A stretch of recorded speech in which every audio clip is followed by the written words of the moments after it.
ఆ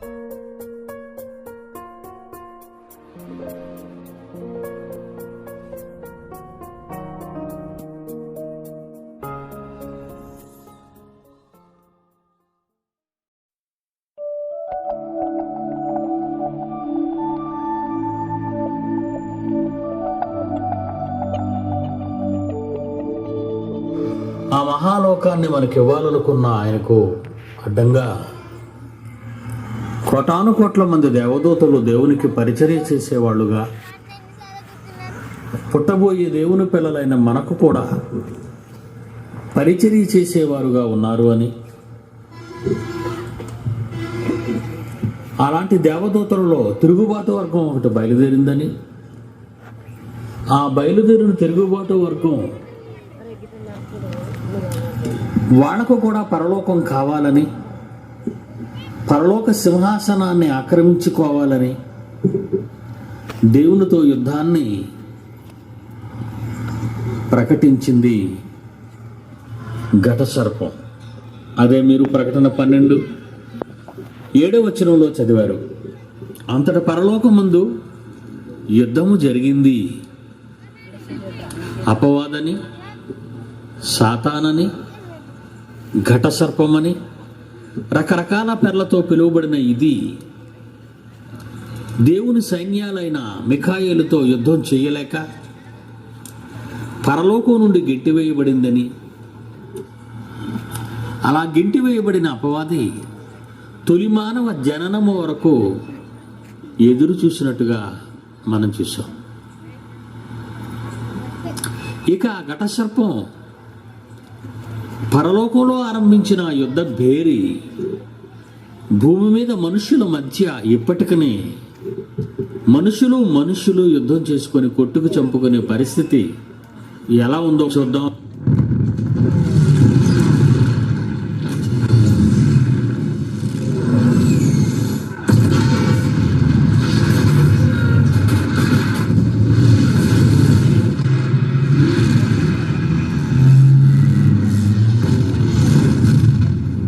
ఇది Russia Ukraine యుద్ధం అండి.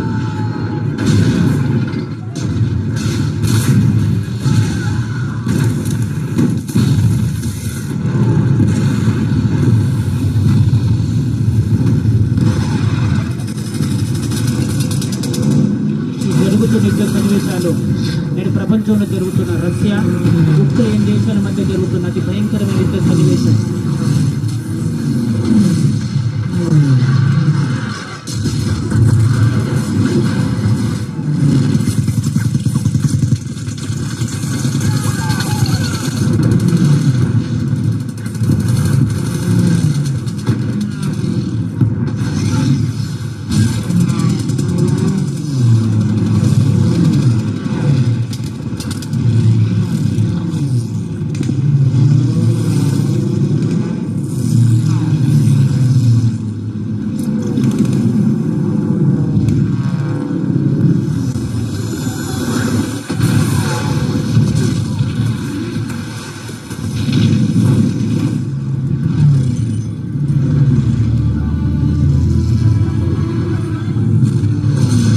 మనుషుల మధ్య ఎంత భయానకమైన వాతావరణాన్ని కలిగించిందో ఈరోజు మనం ప్రపంచ దేశాల మధ్య జరుగుతున్నటువంటి యుద్ధాలు మనకు ప్రత్యక్ష సాక్ష్యాలు. పరలోకంలో దేవుని సైన్యాలతో తలబడలేక పడద్రోయబడింది. అలా పడద్రోయబడిన దాని గురించి బైబిల్లో ఏం రాశాడో చూడండి. ప్రకటన గ్రంథం 12వ అధ్యాయము 12వ వచనం మీద వచనం చూడండి. 12వ వచనం మీద వచనం 11. వారు గొర్రెపిల్ల రక్తమును బట్టి తామిచ్చిన సాక్ష్యమును బట్టి వారిని జయించి అన్నారు, కానీ మరణం వరకు తమ ప్రాణములను ప్రేమించిన వారు కారు అని మన కోసం చెప్పబడింది. కింద ఏమంటున్నాడో చూడండి. అందుచేత పరలోకములో ఉన్నటువంటి దేవదూత, మిగిలిన దేవదూత గణములారా, కోట్లాది మంది, మీరు ఉత్సహించండి. మీరు భూమి, సముద్రమా మీకు శ్రమ. భూమికి శ్రమ అన్నాడు. ఎవరికి శ్రమ అట? భూమికి శ్రమ. భూమికి శ్రమ. సూర్యుడికి శ్రమ ఉండకూడదా? చంద్రుడికి శ్రమ ఉండకూడదా? అంగారక గ్రహానికి శ్రమ ఉండకూడదా? గురుగ్రహానికి, బుధ గ్రహానికి, శనిగ్రహానికి వీటికి శ్రమ ఉండకూడదా? నక్షత్రాలకు శ్రమ ఉండకూడదా? ఆకాశానికి శ్రమ ఉండకూడదా? ఎవరికి శ్రమట? భూమి సముద్రమా మీకు శ్రమ? బాంబులతో, విమానాలతో, మరణాయుధాలతో, భయంకరంగా కత్తులతో, గుదియలతో, కొడవళ్లతో, మరి ఎన్ని మరణాయుధాలు ఈరోజు గొడ్డళ్లతో నరుక్కుంటున్నారు మనుషులు. ఎందుకు తెలుసు అలా నరుక్కుంటున్నారు? దేవునిపై పగబట్టింది ఆ ఘట సర్పం, అపవాది, ఒక మహాశక్తి. అది ఎక్కడికొచ్చి స్థావరం ఏర్పాటు చేసుకుందట? అది ఎక్కడికొచ్చి స్థావరం ఏర్పాటు చేసుకుంది? ఎఫెసీయులకు రాసిన పత్రిక 6వ అధ్యాయము, ఎఫెసీయులకు రాసిన పత్రిక 6వ అధ్యాయము 12వ వచనం చూడండి. ఏలయనగా మనము పోరాడున్నది. మీరు పోరాడాలట ఎవరితో? శరీరులతో కాదర్రా అన్నాడు దేవుడు. మీరేంటి మీరు పొడుచుకుంటున్నారు? మీరేంటి మీరు చంపుకుంటున్నారు? మనుషులు చంపుకుంటున్నారేంటి? మీరు పోరాడేది శరీరాలున్న మనుషులతో కాదయ్యా. మరెవరితో? ప్రధానులు ఉన్నారు శరీరాలు లేకుండా, అధికారులు ఉన్నారు శరీరాలు లేకుండా, కనబడకుండా. ప్రస్తుత అంధకార సంబంధముకు లోకనాథులు ఉన్నారు కనబడకుండా శరీరాలతో. ఆకాశ మండలమందు వీళ్ళంతా స్థావరం ఏర్పాటు చేసుకున్న దురాత్మల సమూహాలు. వాళ్ళతో మీరు పోరాడాలి అన్నాడు. ఆకాశ మండలంలో కాపు కాసాయంట, పొంచి ఉన్నాయంట. అప్పుడప్పుడు ఎవరైనా చంపటానికి ప్లాన్ చేసుకుంటారు చూసారా? ఆ ప్లాన్లో దారి కాస్తారు, మాటు వేస్తారు, కత్తులు పట్టుకుంటారు, తుపాకీలు పట్టుకుంటారు, గొడ్డలు పట్టుకుంటారు, వేట కొడవళ్ళు పట్టుకుంటారు. అంతే. అటువైపు వస్తున్న వారిని కారుల్లో వెళ్ళినా, వ్యాన్లలో వెళ్ళినా, నడిచి వెళ్ళినా, దేని మీద వెళ్ళినా అడ్డగించి బండి నుంచి కిందకు దించి పరుగులెత్తుతుండగా నరుకుతూ పరిగెడతారు. మాటు వేశారు వాళ్ళు. ప్రపంచంలో ఉన్న దేవుని పిల్లలైన మన అందరి కొరకు జాగ్రత్తగా వినాలి మీరు. ప్రపంచంలో ఉన్న దేవుని పిల్లలమైన మన అందరి కొరకు వాడు మాటు వేశాడు. ఎక్కడో తెలుసా? ఆకాశ మండలమందు. గెద్ద ఆకాశంలో ఎగురుతుంది. అది ఎగిరేటప్పుడు ఏం చేస్తుందో తెలుసా?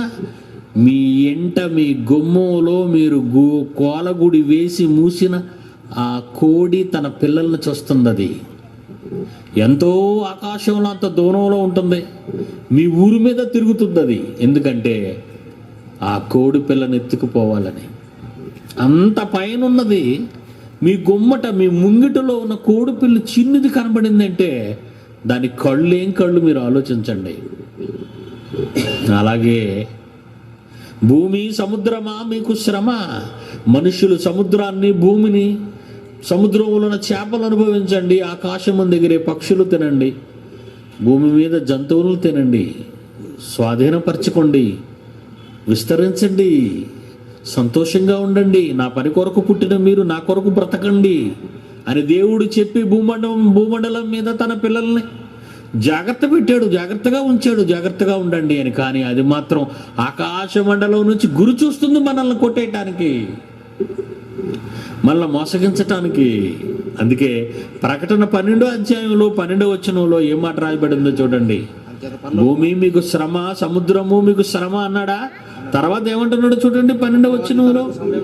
అపవాది అయిన ఘట సర్పము, ఎర్రని సర్పము, దయ్యము, అదృశ్య శక్తి, బలమైన విపత్కర శక్తి ఏం చేస్తుందట? తనకు సమయము కొంచెమే అని తెలుసుకొని బహు క్రోధము గలవాడై ఆ ఘట సర్పం మీ దగ్గరికి వచ్చింది. చెప్తున్నాడు పరలోకం నుంచి మనకు గంట వాయిస్తున్నాడు. గంట ఏంటా గంట తెలుసా? మీ కొరకు అపవాది తనకు సమయం కొంచెమే ఉంది. దేవుడు తనకు ఎక్కువ కాలం ఇవ్వలేదని తెలిసిపోయింది. కొంచెం కాలంలోనే అది చచ్చిపోబోతుంది. చచ్చిపోబోతున్న ఆ కాలంలోనే దేవుని కొరకు బ్రతుకుతున్న మిమ్మల్ని తనతో తీసుకుపోవాలని అనుకుంది. బహుక్రోధము గలవాడే మీ యొద్దకు దిగి వచ్చి ఉన్నాడు. ఆకాశము నుండి, పరలోకము నుండి గెంటి వేయబడిన ఈ దురాత్మ ఘట సర్పము భూమి మీద ఉన్న దేవుని పిల్లలైన వారిని మృంగివేయడానికి మీ దగ్గరకు వచ్చింది. అందుకేనండి యుద్ధాలు, అందుకేనండి మారణ హోమాలు, అందుకేనండి మానభంగాలు, అందుకేనండి దోపిడి విధానాలు, అందుకేనండి మోసాలు. ఆలోచించారా? దయ్యం వచ్చి చేసిందని మీరు నమ్ముతున్నారా? వీటిల్ని దయ్యం చేసిందండి, మిమ్మల్ని మార్చేసింది. త్రాగుబోతులుగా మార్చింది, తిరుగుబోతులుగా మార్చింది, వ్యభిచారులుగా మార్చింది, దొంగలుగా మార్చింది, మానభంగాలు చేసేవారిగా మార్చింది, మనుషులను చంపేవాళ్ళుగా మార్చేసింది. దాని పని చేసుకుంటూ పోతుందండి. ప్రపంచమంతా మోసపోయిందండి. ప్రపంచ ప్రజలందరూ దాని మాయలోనే పడున్నారండి. అందుకంటున్నాడు, వాడు బహు క్రోధము గలవాడై మీ యొద్దకు దిగివచ్చి ఉన్నాడు అంటున్నాడు. చూడండి, దేవుడికి ఎంత ప్రేమ అండి. మనకు ముందు జాగ్రత్తగా ఎలా చెప్పాడండి. రోడ్డు మీద పోయేటప్పుడు అక్కడ రోడ్డు తవ్వేసి ఉన్నప్పుడు ఏం చేస్తారండి, అక్కడ ఒక బోర్డు పెడతారు, ప్రక్కగా వెళ్ళండి అని. ఎర్రని బోర్డు మీద తెల్లని అక్షరాలు రాస్తారు మీకు కనబడాలని. ప్రక్కగా రోడ్డు రిపేరులో ఉంది, ప్రక్కగా వెళ్ళండి అని బోర్డు పెడుతుంది ప్రభుత్వం వాళ్ళు, రోడ్డు రిపేర్ చేసేవాళ్ళు. దేవుడు కూడా 66 పుస్తకాలలోని మహాజ్ఞానాన్ని మీకు ఎందుకు ఇచ్చాడో తెలుసా? మీ మీద పగబట్టి మీకు నేను ఇస్తానన్న లోకాన్ని మీకు రాకుండా చెయ్యాలని పరలోకంలో యుద్ధం చేసింది అది. అలా యుద్ధం చేయటానికి పూనుకున్నది పరలోక సైన్యాలు. దానితో యుద్ధం చేయటం వలన అది గెంటి వేయబడింది పరలోకం నుంచి. అలా కింద పడిపోయినది మీకోసం, మిమ్మల్ని మోసగించటానికి ఎదురు చూసింది. ఆదాము పుట్టినప్పుడే, ఆదాము లేని సమయాన్న అవ్వను మోసగించింది. ఆడు దేవుని శాపానికి లోనయ్యారు, ఏదేనులో నుండి గెంటి వేయబడ్డారు. ఆ తర్వాత పిల్లల్ని కన్నారు. మొదట పుట్టిన కొడుకు ఎవరో తెలుసా? వాడే కయీను. వాడు మంచోడు కాడు, హంతకుడు, కూనీకోరువాడు, సొంత తమ్ముణ్ణి చంపిన దుర్మార్గుడు. ఆదాము అవ్వల తొలి పంట, ఆదాము అవ్వల మన ఆది తల్లిదండ్రులు తొలి పంటే హంతకుడై పుట్టాడే. ఆలోచించండి, ఎంత మోసం చేసింది ఏదైనా వనంకి వచ్చి. దేవుని కాపుదలలో ఉన్న పిల్లల్ని వనంలో లేకుండా బయటికి గెంటి వేయించింది. అందుకే ఈరోజు ప్రపంచం అంతా విస్తరించిపోయారు మానవాళి. విస్తరించిపోయిన మానవాళిలో ఏం పెట్టింది? ఈ దేశం నీది, ఈ దేశం నీది, ఈ రాష్ట్రం నీది, ఈ రాష్ట్రం నీది, ఈ ప్రాంతం నీది, ఈ ప్రాంతం నీది, నీ కులం ఇది, వాళ్ళ కులం అది. ఎన్ని భేదాలు పెట్టిందండి మానవాళిలో. ఎంత మోసం అండి ఇది. ప్రజలు కనుక్కుంటున్నారండి. అమెరికా వాడికి తెలుసా ఇది? ఆఫ్రికా వాడికి తెలుసా? ఆలోచించండి. మనకు తెలిసా పోని మన ఇండియా వాళ్ళకే ఎంత కుట్ర పన్ని మానవాళిని, మనుషులను నాశనానికి నడిపిస్తున్న ఈ భయంకర పరిస్థితిని ఒక్కరైనా వాసన కట్టారండి, పసిగట్టారండి. కుక్కకు తెలిసిపోద్దండి వాసన. వాసన బట్టి దొంగోడు పట్టుకుంటుందండి, కుక్క పట్టుకుంటుందండి. దానికంటే శ్రేష్ఠులవే మనం, దానికంటే గొప్పవాళ్ళవే మనం తెలుసుకుంటున్నామా? మనల్ని పాడు చేయడానికి వచ్చిన వాడు మన మధ్యనే ఉన్నాడన్న సంగతి. మన కళ్ళ ముందు ముక్కు పచ్చలారనిగా పుట్టినవాడు, చక్కగా ఉన్నవాడు, బుద్ధిగా ఉన్నవాడు ఏంటి త్రాగుబోతు అయిపోయాడు అనుకుంటావు. అలా త్రాగుతూ ఏదో ఒక రోజున రోడ్డు మీద త్రాగుతూ పడిపోతే చూసి దుఃఖపడిపోతావు, ఏంటి ఇలా మారిపోయాడు అని. ఎందరో భార్యలు, అయ్యో నా భర్తలను త్రాగుడు మానిపించలేకపోతున్నామండి అంటున్నారు. డాక్టర్లు హాస్పిటల్కు తీసుకెళ్ళినా నువ్వు చచ్చిపోతావు ఇక తాగితే అన్నా సరే, చచ్చిపోయినా పర్వాలేదు కానీ తాగుతానంటాడు. ఎలా మార్చేసిందండి వీళ్ళందరినీ. అందుకే దేవుడు ఒక హెచ్చరిక రాశాడు బైబిల్లో. పేతురు రాసిన మొదటి పత్రిక 5వ అధ్యాయము 8వ వచనం. పేతురు రాసిన మొదటి పత్రిక 5వ అధ్యాయము 8వ వచనం. అంతో చెప్తున్నాడండి, నా పిల్లలారా నిబ్బరమైన బుద్ధిగా ఉండాలి, మీరు మెలకువగా ఉండండి. మీ విరోధి మిమ్మల్ని పరలోకానికి రానేయకుండా, పరలోకాన్ని ఒకప్పుడు మీరు రాకముందు కాజేయాలనుకున్నవాడు, ఆ దుష్ట శక్తి, ఆ ఘట సర్పం మిమ్మల్ని పరలోకానికి రానేయకుండా మీ మధ్యకి వచ్చాడు. మిమ్మల్ని వేటాడుతున్నాడు, మిమ్మల్ని వెంటాడుతున్నాడు, మిమ్మల్ని పరుగులు తీయిస్తున్నాడు. మీరు జాగ్రత్త సుమా. మీ విరోధి అయిన అపవాది గర్జించు సింహము వలె ఎవరిని మృంగుదునా అని వెదకొచ్చు తిరుగుతున్నాడు. ఒక ఇండియా, ఒక అమెరికా, ఒక జర్మనీయా, ఒక ఇంగ్లాండా, ఒక ఫ్రాన్సా, ఒక న్యూజిలాండా, ప్రపంచ దేశాలన్నీ తిరుగుతున్నాడు. ఎవరిని మృంగాలి, ఎలా మింగేయాలి వాళ్ళని? కులాల పేరట మింగేయాలా, దేవుళ్ళ పేరట మింగేయాలా, మతాల పేరట మింగేయాలా, వర్గాల పేరట మింగేయాలా, పదవుల పేరట మింగేయాలా? ఎలా మింగేయాలి? ఎలాంటి పిచ్చి వీళ్ళలో రేపి వీళ్ళ చంపేయాలి? మిమ్మల్ని వెదకుచు గర్జించు సింహము వలె వెదకుచు తిరుగుచున్నాడు. ఎవరు? ఘట సర్పం.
ఇది మనకి కనబడడం లేదు. అలా కనబడితే ఈ పాటికి ఏ కొండ మీదకో పారిపోయేవాళ్ళం. కనబడని అదృశ్య శక్తి, మీరు చూడడానికి ఆలోచించటానికే ఇది దృశ్య రూపకం అంతే. ఎంత పగబట్టి తిరుగుతుందట. చదవండి మరలా మాట. మీ విరోధి అయిన అపవాది గర్జించు సింహము వలె ఎవరిని మృంగుదునా అని వెదకుచూ తిరుగుచున్నాడు. వెదకుచూ తిరుగుచున్నాడు. ఈరోజు పిల్లలు చూడండి ఎలా పాడైపోయారు. ఒక చోట తిన్నగా ఉండరు, రోడ్డు అంటే తిన్నగా నడవరు, బయటికి వెళ్తే ఇంటికి తొందరగా రారు, బడికి వెళ్తే చదువు రాదు, తల్లిదండ్రుల మాట వినరు. చిన్నప్పటి నుంచే వాళ్ళకి కైనీలు, గోడకాలు, సిగరెట్లు, మందు అన్ని అలవాట్లు. అవునా? చిన్నప్పుడు జిలేబీ తింటాడు, లేదంటే లడ్డు తింటాడు. ఒకప్పుడు మా చిన్నప్పుడు మేము తినడం అంటే అదే మాకు. ఎందుకురా తిండిపోతూ అయిపోతున్నావు అనేవారు, అది తిన్నా సరే. ఇప్పుడు ఏడురా తాగుబోతూ అయిపోతున్నావు అంటున్నారు చిన్నోడ్నే. ఎలా పాడైపోయిందండి సమాజం. రోజు రోజుకి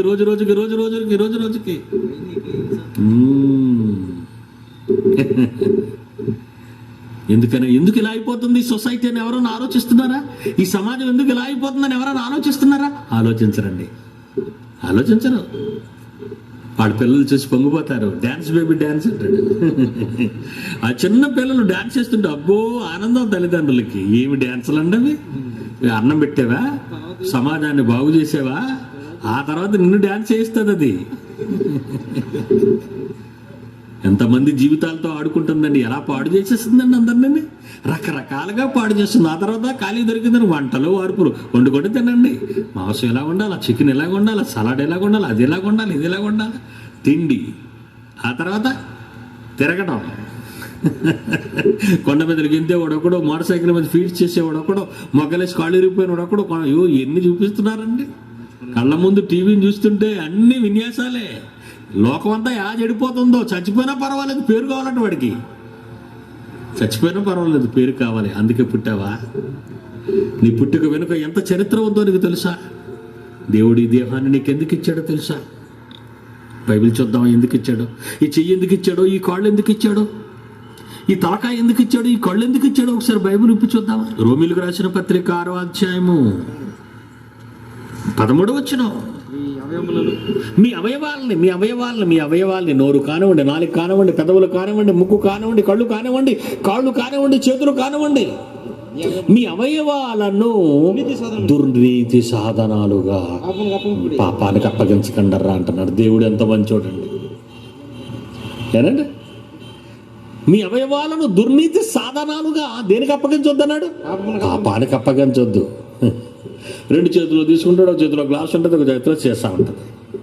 ఏమంటే ఆ సీసాలో ఎంత అందంగా పోస్తాడు, చక్కగా పోస్తాడు, మంచి రంగు. ఏమంటే ఒక గుట్టకేస్తాడు, ఆనందంగా వేస్తాడా అంటాడు. విషం తాగాడా, విషమే తాగుతున్నాడు మరి. ఎలా అయిపోయాడండి. ఆ తర్వాత ముక్కుందా తినడానికి అంటాడు. ముక్క కావాలా, కక్క తింటావా, తేను. ఆ తర్వాత కుక్కలా వీధిలో పడతావా,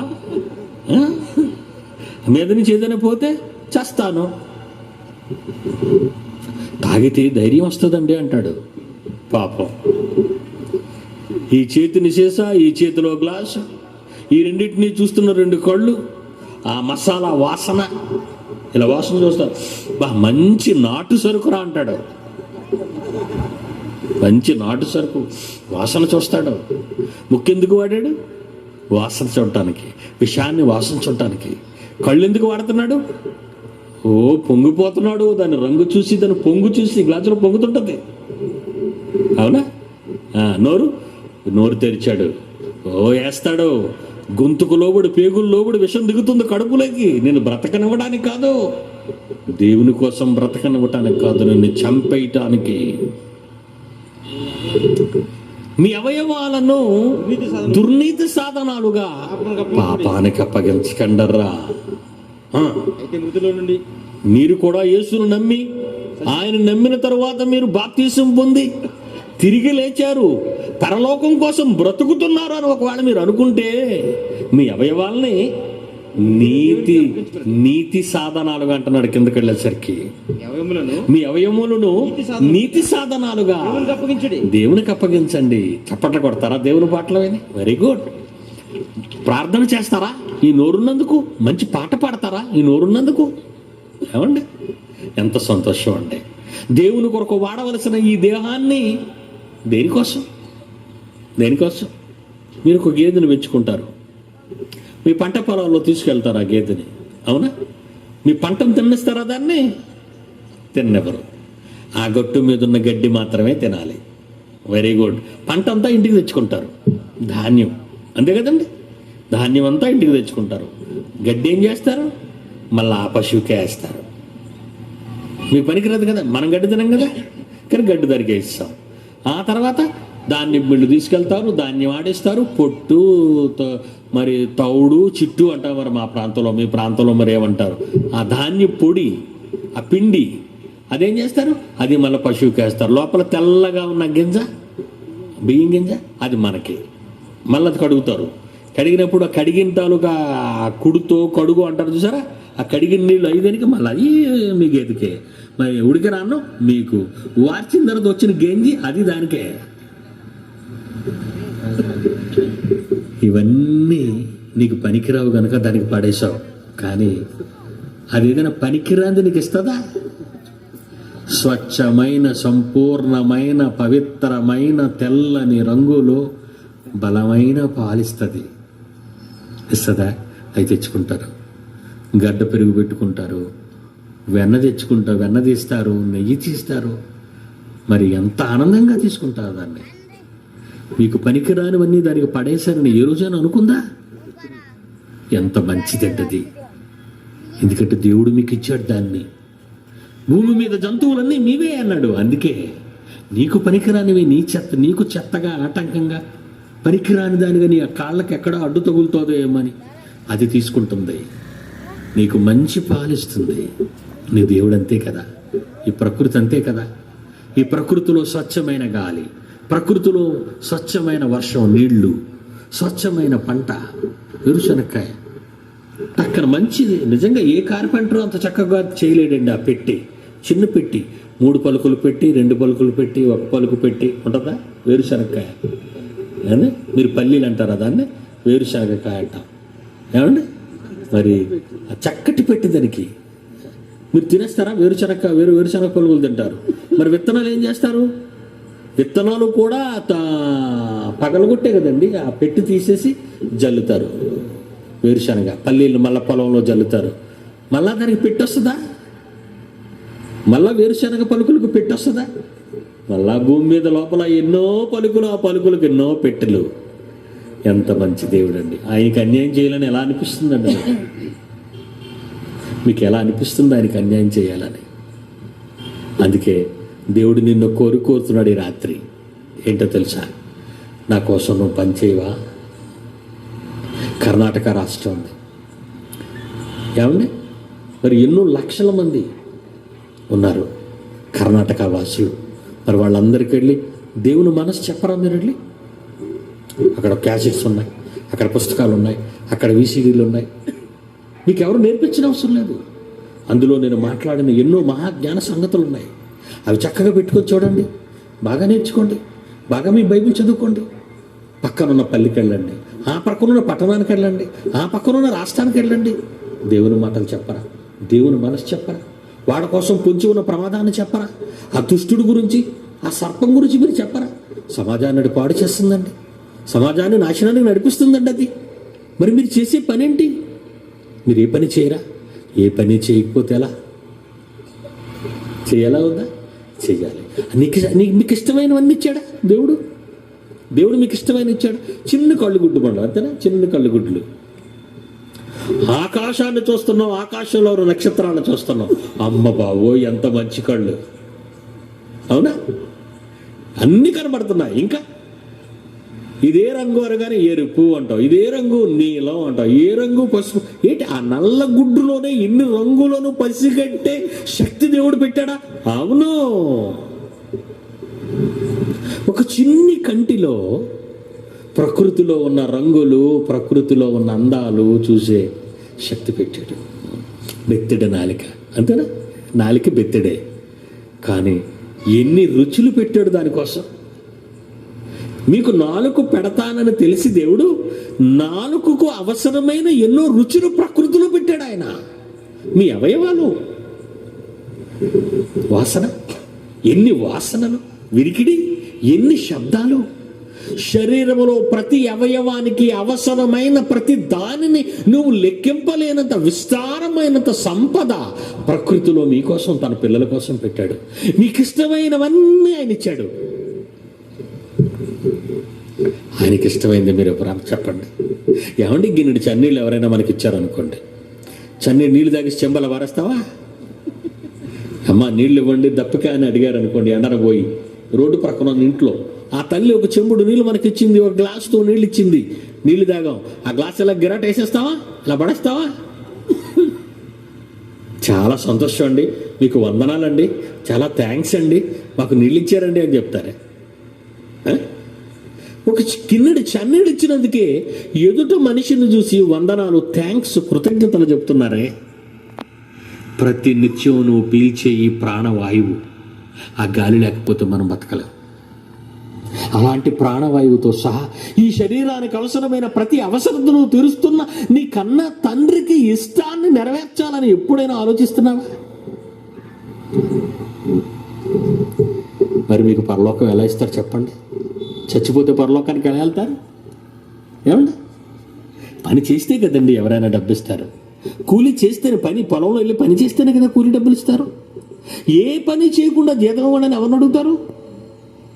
ఏ పని చెయ్యని నీవు భూమి మీద ఏ ఒక్కరిని ఏమీ యాచించలేవే, అడగలేవే. ఏ పని చేయకుండా నీవు పరలోకానికి ఎలా వెళతావు? మరి ఎలా చేర్చుకుంటాడు ఆయన? చేర్చుకోడే. చచ్చిపోయినంత స్వర్గస్థులైరని మీరు అనుకుంటే అయిపోద్దా? చచ్చిపోయినందరూ స్వర్గానికి పోతున్నారని అయిపోతుందా? ఈవేళ పండగ రోజు చచ్చిపోయాడండి, పరలోకం ఓపెన్ అయిపోయి ఉంటుందని గేట్లు తీసేసి ఉంటాయి అనుకుంటున్నారా? పండగ లేదు, పబ్బము లేదు.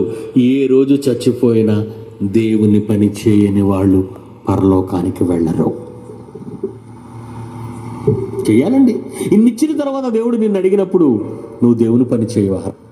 వాటిని చేయడానికని ముందుగా సిద్ధపరచబడిన సత్క్రియలు చేయుటకై మనము క్రీస్తు యేసునందు సృష్టింపబడి ఆయన చేసిన పని అయి ఉన్నాము అని చదువుకున్నాం 2:10. మరి దేవుని పని చేయవలసిన మీరు ఎవరి పనిలో ఉన్నారు చెప్పండి? ఉదయం వేస్తారు, ఓకే, పొలానికి వెళ్ళారు, వచ్చారు, సాయంకాలం అయిపోయింది, వచ్చారు, పండుకుండిపోయారు, మళ్ళా తెల్లవారులు వచ్చారు, మళ్ళా పనికి వెళ్ళిపోయారు. మరి తండ్రి పని ఎప్పుడు చేస్తారు? తండ్రి పని ఎప్పుడు చేస్తారు? 12 సంవత్సరాలు యేసు ప్రభుకి పండక్కి తీసుకెళ్ళింది తల్లి. జాతర లాంటిది, యెరూషలేములో జాతర జరిగేది. ఆ జాతరకు తీసుకెళ్ళింది. అప్పుడు యేసుప్రభు ఆ జాతరలో ఉన్నాడు. 2 రోజులు ప్రయాణం వెళ్ళిపోయారు తల్లిదండ్రులు, మరియమ్మ, యోసేపు. యేసుప్రభు కనబడలేదు. ఏది యేసుప్రభు కనబడలేదు అంటే మళ్ళీ వెనక్కి వచ్చారు. వెతుకుతూ దేవాలయంలోకి వెళ్ళేసరికి ఆయన అక్కడ శాస్త్రులను, పరిసయ్యులను, ధర్మశాస్త్రోపదేశకులను, జ్ఞానవంతులను చెప్పుకునే వాళ్ళందరూ ప్రశ్నలు అడుగుతున్నాడట ఆయన. 12 సంవత్సరాల్లో ఎంత మంచి గుణం వచ్చిందండి. మీరు మీ పిల్లల్ని అలాగే పెంచుతున్నారా? మీ పిల్లల్ని బాగా పెంచుతున్నారా? పెంచకపోతే మీకే తలపోటు. దేవుడు మిమ్మల్ని అడుగుతాడు. ఇప్పుడు చెప్పాను కదా, గర్భఫలము దేవుడిచ్చు బహుమానం. మరి పెంచరా? యేసుప్రభు దగ్గరికి వెళ్ళారు. లోకాసువార్త 2:49 యేసుప్రభు ఏమంటున్నాడు చూడండి, మీరు ఎలా నన్ను వెతుకుతున్నారు అమ్మా నాన్న? మీరు ఎందుకరా నన్ను వెతుకుతున్నారు? నేను నా తండ్రి, పరలోకములో ఉన్న తండ్రి భూమి మీదకి తన పని కోసం పంపించాడు కదా. నేను నా తండ్రి పని మీద ఉండవలనని మీరు ఎరుగరా?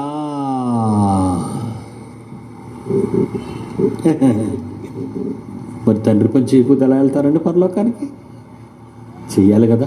మరి చేస్తారా? రేపటి నుంచి చేయాలి. మీరు ఎంతో దూరాల నుంచి, ఎన్నో గ్రామాల నుంచి మరి రాత్రి ప్రయాణం చేసి మీరు వచ్చారు.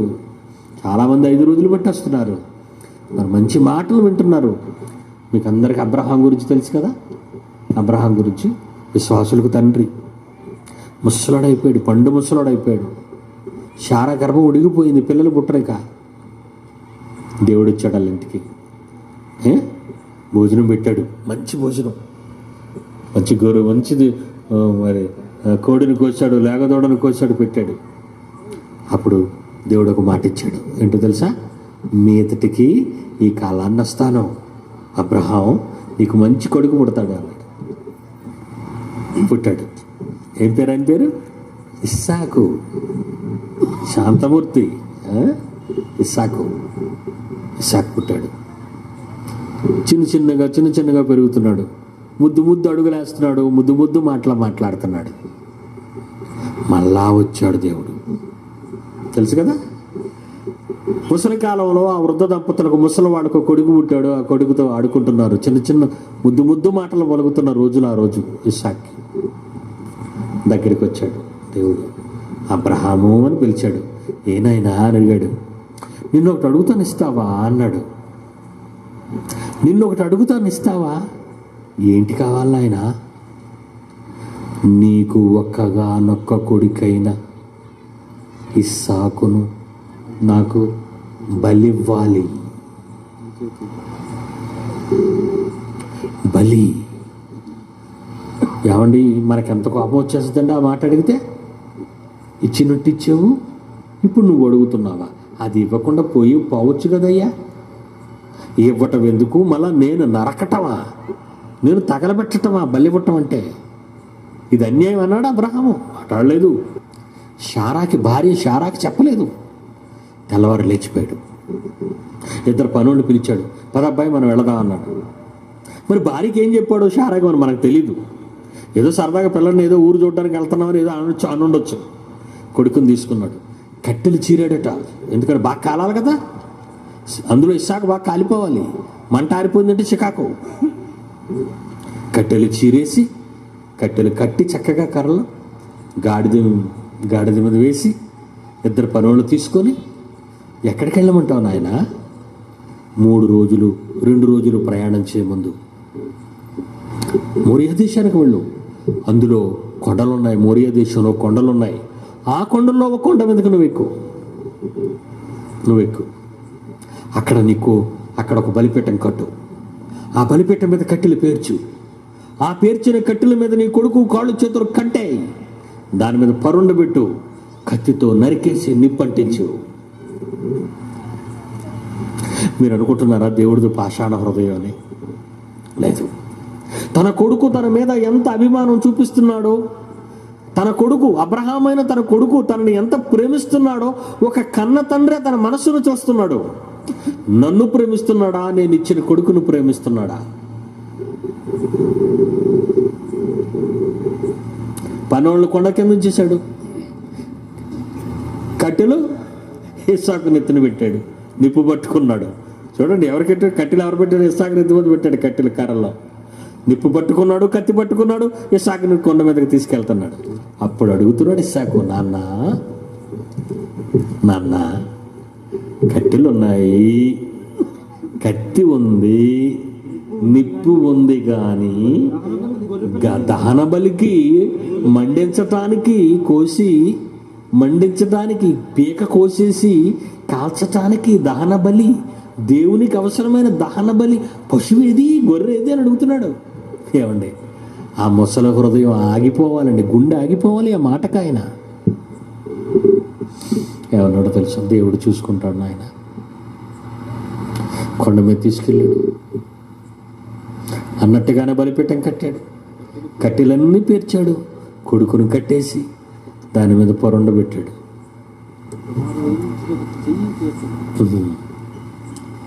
అదంతా చూస్తున్నాడు దేవుడు, అదంతా చూస్తున్నాడు. మీరు చూడాలి ఇప్పుడు.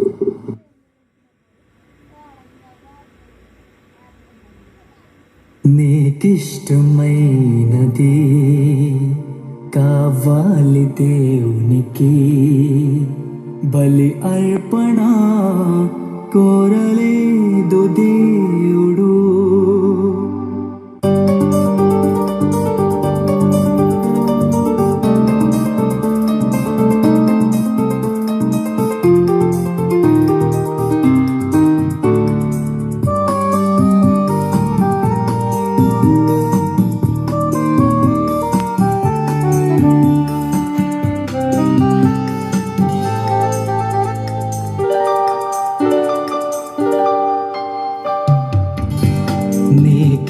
నీకిష్టమైనది కావాలి దేవునికి, బలి అర్పణ కోరలేదు దేవుడు. బలి అర్పణ కోరలేదు దేవుడు. ప్రభు మనసు తెలుసుకో, వాక్యాన్ని చదువుకో. నీకిష్టమైనది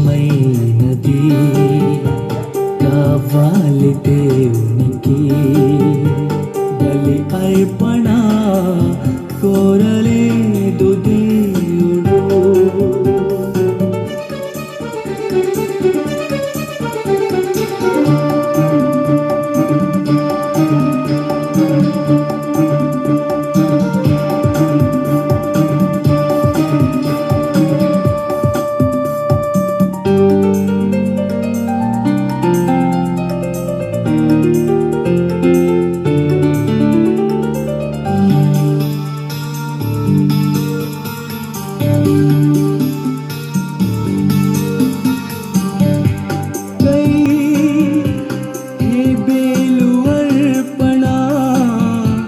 నచ్చింది దేవునికి, కైను అర్పణ తెచ్చాడు దేవునికి.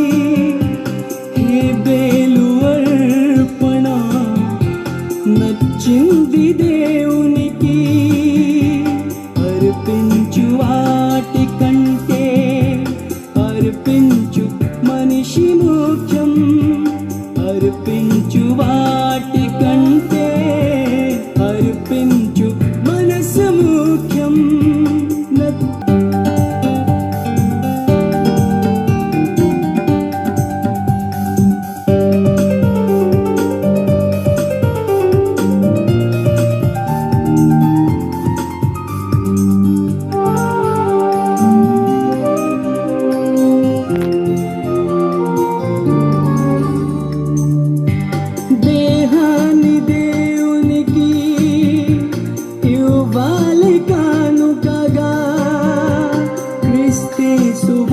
దేహం కావాలి యాగముగా. దేహాన్ని దేవునికి ఇవ్వాలి కానుకగా. క్రీస్తు వలె దేహం కావాలి యాగముగా. నీ ధనము ధాన్యము కంటే ఒక పాపి మార్పు ముఖ్యం. నీ ధనము ధాన్యము కంటే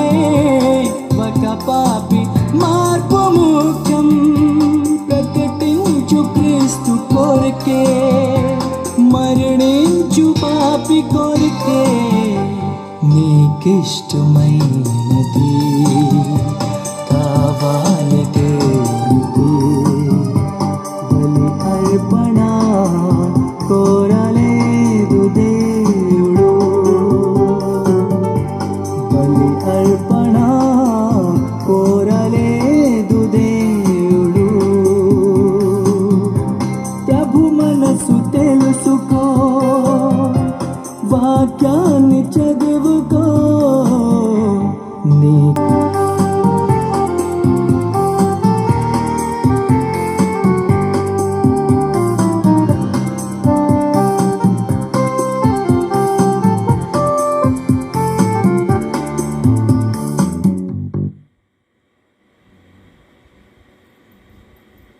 రోమిలకు రాసిన పత్రిక 12వ అధ్యాయము 1వ వచనం చూడండి.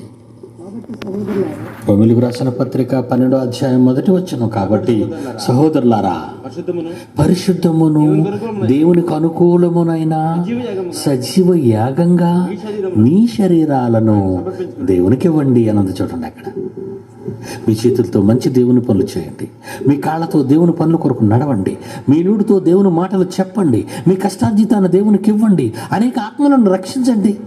ఈ భూమిని విడిచిపెట్టిన తర్వాత నిత్య దేవుని సన్నిధికి మనం అంత ఆనందంగా చేరిపోతాం. ఒకవేళ దేవుని ఇష్టాన్ని నువ్వు నెరవేర్చకుండా నీ ఇష్టాన్నే భూమి మీద నువ్వు నెరవేరుస్తున్నావు అనుకో, భూమి మీద నీ ఇష్టాన్ని నువ్వు నెరవేరిస్తే ఏమవుతుందో చదువుదామండి. ఒక మంచి మాట చదువుదాం బైబిల్లో నుంచి. లూకాసు వార్త 16వ అధ్యాయము 25వ వచనం. ఒక ఆయన చచ్చిపోయాడు. ఎవరట ఆయన? ధనవంతుడు. చనిపోయి నరకానికి వెళ్ళిపోయి ఆ జ్వాలల్లో ఆ మంటల్లో మండిపోతున్నాడు. మండిపోతూ ఒక వేని కొనను ముంచి నీళ్లు అడుగుతున్నాడు, ఒక చుక్క. అప్పుడు అబ్రహాం ఏమన్నాడు? అందుకు 16వ అధ్యాయం 25వ వచనం. అందుకు అబ్రహాము, కుమారుడా ఏంటయ్యా నువ్వు ఇలాగైపోయావు? నన్ను దేవుడు ఎవడు తెలుసా? ముసలితనంలో కొడుకునిచ్చాడా? నాకు తెచ్చుకున్నానా? నేను పెద్దవాడిని చేశానా? అప్పుడు అడిగాడయ్యా నా కొడుకుని. నీలాగా నేను నా ఇష్ట ప్రకారంగా నేను మాట్లాడలేదు. వెళ్ళాను, నా కొడుకుని తీసుకుని మొరియా దేశానికి వెళ్ళాను. అక్కడ చంపేయాలనుకున్నాను నా కొడుకుని దేవుని కోసం. అప్పుడు ఆకాశం నుంచి పరలోకం నుంచి ఒక మాట వచ్చింది, ఆగు అబ్రహామా అన్నాడు. నా కొడుకుని నాకు ఇచ్చేసాడు. మరలా నువ్వేమో భూమి మీద పుట్టి డబ్బు ఉంది కదా అని నీ ఇష్టం వచ్చినట్టుగా నీ పని చేసుకున్నావు. ఉదయం లేచిన కాడికి రాత్రి పట్టుకున్నంత వరకు నీ పనే, నెలంతా నీ పనే, సంవత్సరం అంతా నీ పనే, బ్రతుకంతా నీ పనే. ఇక్కడికి వచ్చి నీళ్ళు అడుగుతున్నావు నువ్వే. కుమారుడా, నీవు నీ జీవిత కాలమందు నీకిష్టమైనట్టు సుఖం అనుభవించావు కదా,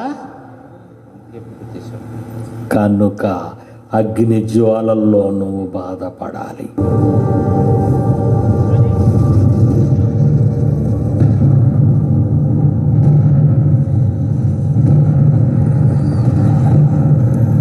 కుమారుడా, నీవు నీ జీవిత కాలమందు నీకిష్టమైనట్టు సుఖము అనుభవించితివని జ్ఞాపకము చేసుకొనుము.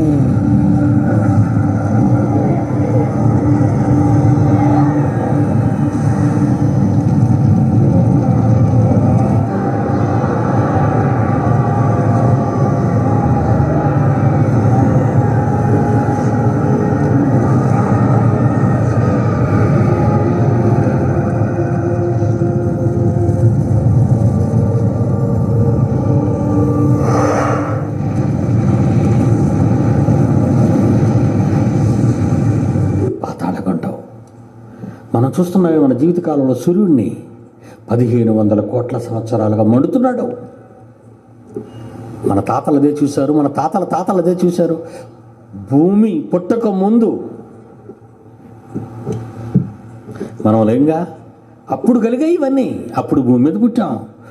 ఆదాము నుంచి ప్రతి ఒక్కళ్ళు ఆ సూర్యుడిని చూస్తున్నారు. ఆనాటి నుండి మండుతూనే ఉంది. ఎప్పుడైనా తగ్గిందా? వేడి తగ్గిందా? వెలుగు తగ్గిందా? చెప్పండి.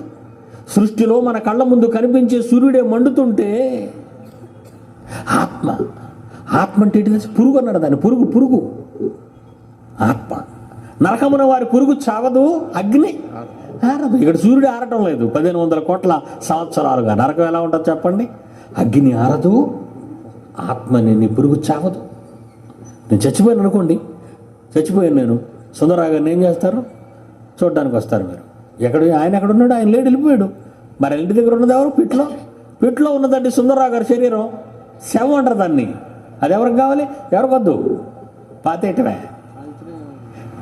అది కాల్చినా మట్టిలో పూడ్చినా నన్ను ఎందుకు పూడ్చి చేస్తున్నారు ఇంట్లో ఉంచకుండా అని అడుగుతుందా? కట్టెల మీద కాలుస్తుంటే నన్ను ఎందుకు ఇక్కడ కాలుస్తున్నాను అంటారా? ఎలా కాలిపోద్దో చూస్తారంటే తట్టుకోగలరా మీరు?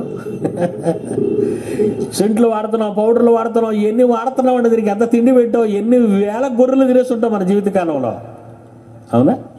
ఎన్ని లక్షల కోళ్ళు తినేసి ఉంటాం, ఎన్ని చెరువులు నీళ్ళు తాగేసి ఉంటాం. ఒక్కరి గురించి చెప్తున్నాను. ఆ కట్టెల మీద దాన్ని పడేసి కొంచెం గుండె గట్టిగా పట్టుకుండా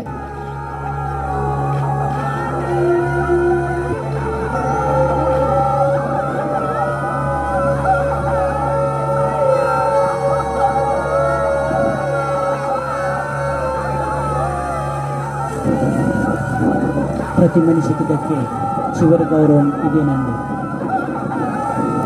మనిషి ఎంతకాలం బ్రతికినా చివరి పరిస్థితి ఇదే. దీని కొరకే మనిషి చెయ్యని నేరం లేదు, ఆడని అబద్ధం లేదు.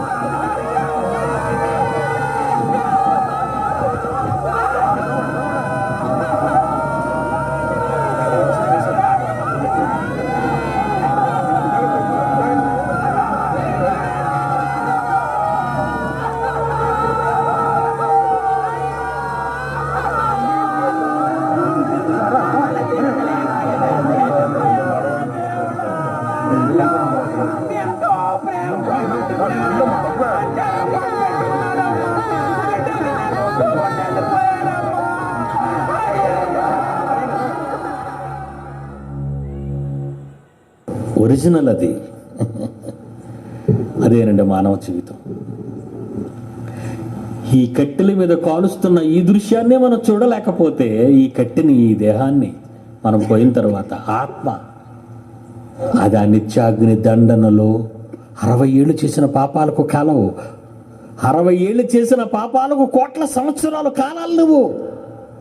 అందుకే దాన్ని ఏమన్నాడు? ఆరని అగ్ని, నిత్యాగ్ని, నిత్య మరణం. బైబిల్లో దీన్ని ఏమని పిలిచాడు? నిత్య మరణం, నిత్య అగ్ని. నరకమున వారి పురుగు ఎలా పురుగుల్లాగా విలవెల్లాడుతున్నారు చూసారు ఇందాక. వారి పురుగు చావదు, అగ్ని ఆరదు. దేవుడికి ఒక మాట ఇవ్వాలి, మీరు దేవుని కోసం బ్రతకండి,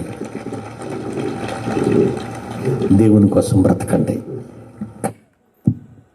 అందరికీ నమస్కారాలండి. ఇప్పటి వరకు ఎన్నో